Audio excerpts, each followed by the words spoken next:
Home office के जो employees हैं स्ट्राइक पर जा रहे हैं। अपना टिकट बुक करवाने से पहले एक दफ़ा आप लोग मेरी ये वीडियो एंड तक लाजमी देख लें। इस वीडियो में आपके लिए बहुत इंपॉर्टेंट मैसेज है। Hello, welcome to this is Fight Meha.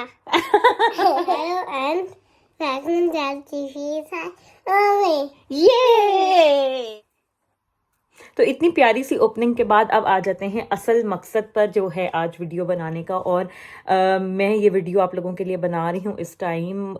मुझे कुछ मेरे सब्सक्राइबर्स ने भी कांटेक्ट किया। मैं इसको ख़ुद भी देख रही थी, लेकिन मैं चाह रही थी कि कुछ कंफर्म न्यूज़ आ जाए तो तभी मैं इसको ब्रेक करूँ।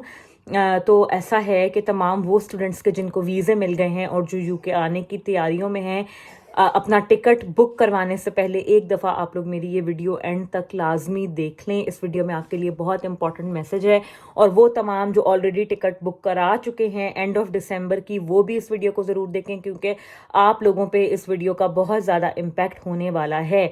तो जैसे कि आपको पता है कि यूके की इकॉनमी बहुत ज़्यादा सफ़र कर रही है और इस वक्त हर सेक्टर के जो एम्प्लॉयज़ हैं वो एक के बाद एक स्ट्राइक्स पर जा रहे हैं। पहले जो है वो यहाँ पर जो कॉरपोरेशन के आप कह लो या जो यहाँ पर जो काउंसिल के एम्प्लॉयज़ हैं, जो बिन का जो सारा सिस्टम है वो देखते हैं, सबसे पहले वो स्ट्राइक्स पर गए थे। उसके बाद रेल एम्प्लॉयज़, जो रेलवेज़ के इनके एम्प्लॉयज़ हैं, वो स्ट्राइक्स पर जाते रहते हैं। बसेस के जो स्टाफ है वो भी स्ट्राइक्स पर गया रहता है।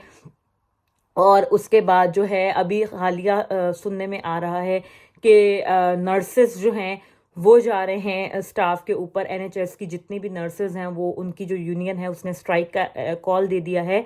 और टीचर्स जो हैं, लेक्चरर्स यूनिवर्सिटीज़ के अंदर, वो स्ट्राइक कर चुके हैं। और अब जो सबसे ज़्यादा इम्पैक्ट इस वक्त इंटरनेशनल स्टूडेंट्स पे या वो तमाम लोग जो यूके के अंदर ट्रैवल कर रहे हैं उनके ऊपर जो आने वाला है वो है कि होम ऑफिस के एम्प्लॉयज़ स्ट्राइक पर जा रहे हैं। और 1 लाख लोगों ने इस पिटीशन पे साइन किए थे कि होम ऑफिस के एम्प्लॉयज़ को स्ट्राइक पर जाना चाहिए। ओवर पे इश्यूज, उनके पे के मसाइल हैं, वो कहते हैं हमारी तनख्वाह बढ़ाएं। अब होम ऑफिस के स्टाफ का मतलब ये नहीं है कि जो लोग आप लोगों के पासपोर्ट्स पे वीज़ा लगाते हैं सिर्फ वो जो है वो होम ऑफिस के अंडर नहीं आता। होम ऑफिस के अंडर तमाम जो एयरपोर्ट्स का जो स्टाफ है, जो एयरपोर्ट्स के ऊपर पैसेंजर्स को डील करता है, जो इमिग्रेशन काउंटर्स के ऊपर जो बंदे खड़े होते हैं, वो तमाम लोग जो हैं वो होम ऑफिस के अंडर आते हैं। इस वक्त आपको पता है क्रिसमस की हॉलीडेज जो होती हैं, पूरा साल लोग इन हॉलीडेज का वेट करते हैं और बहुत ज़्यादा ट्रैवलिंग होती है to and from UK.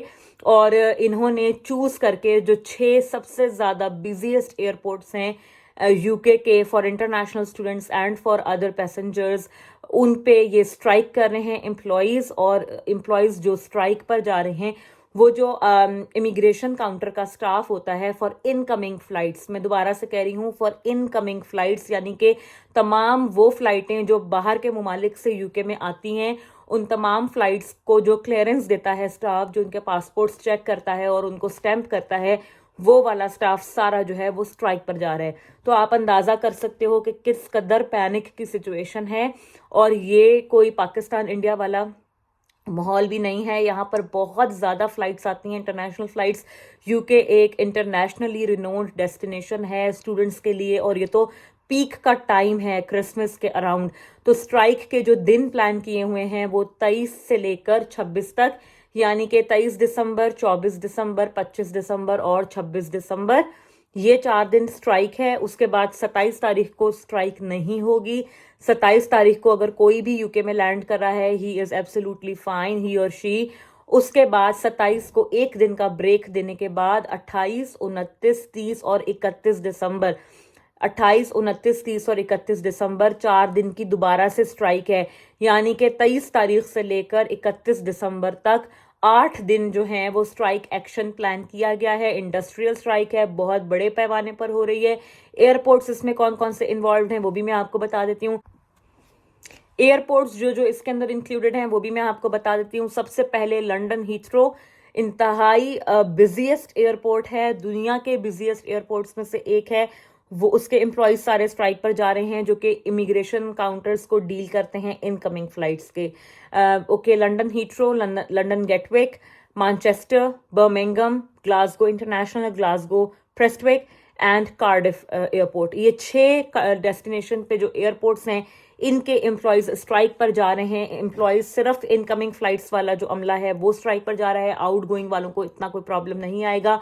Universities ने अब जो है वो ईमेल्स सेंड आउट करनी शुरू कर दी है इंटरनेशनल स्टूडेंट्स को। एक ऐसे ही स्टूडेंट ने अपनी ईमेल मेरे साथ शेयर भी की है, जो मैं आप लोगों को स्क्रीनशॉट भी दिखा रही हूँ।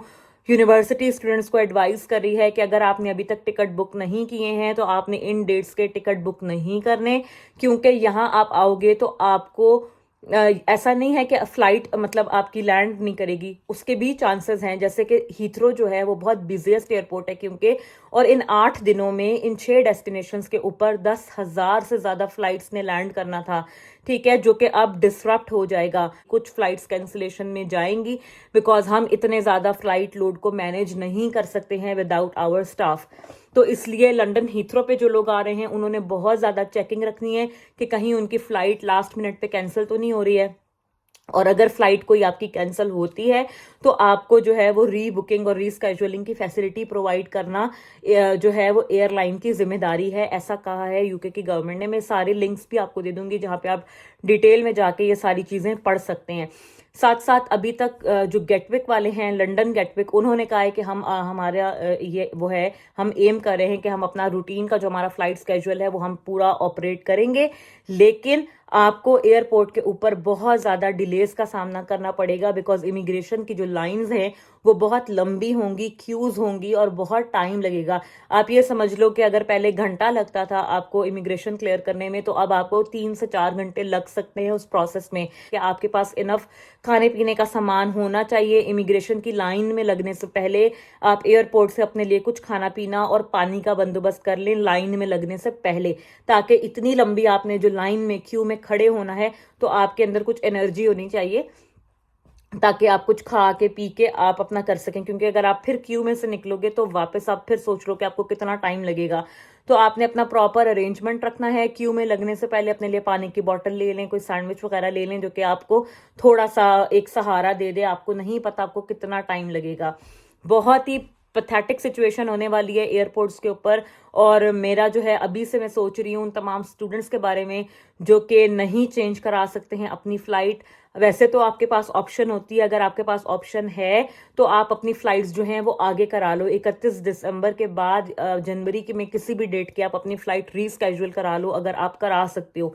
और अगर आप नहीं करा सकते, कोई आपकी ऐसी मजबूरी है कि आपने उसी डेट इन्हीं किसी डेट्स में ही ट्रैवल करना है, तो फिर आपको प्रिपेयर रहना पड़ेगा बहुत ज़्यादा डिलेस के लिए, क्योंकि स्टाफ नहीं होगा काउंटर्स पर मौजूद। और स्ट्राइक एक्शन है तो जाहिर है कि वो किसी को फोर्स भी नहीं कर सकते कि आप आएँ काम पर और काम करें। और यहाँ पर एक और सजेशन ये दी जा रही है कि जो आर्मी के जो लोग हैं उनको थोड़ी सी ट्रेनिंग देकर और उन्हें यूटिलाइज किया जाएगा इमिग्रेशन काउंटर्स के ऊपर, लेकिन वो भी इतनी ज़्यादा तादाद में नहीं है कि वो पूरा बर्डन जो है वो टेक अवे कर लेंगे और पूरा बर्डन ठीक हो जाएगा। तो इतने ज़्यादा तादाद में वो भी डिप्लॉय नहीं हो सकेंगे। तो वो कोशिश तो करेंगे कि कुछ ऑल्टरनेट स्टाफ को वहां पर खड़ा करें ताकि कम से कम डिसरप्शन आए, लेकिन be prepared for the disruption. और अभी इनके बाद जो है ये जब होम ऑफिस वाले स्ट्राइक अपनी ख़त्म करेंगे तो उसके बाद नर्सेज स्ट्राइक पर जा रही हैं।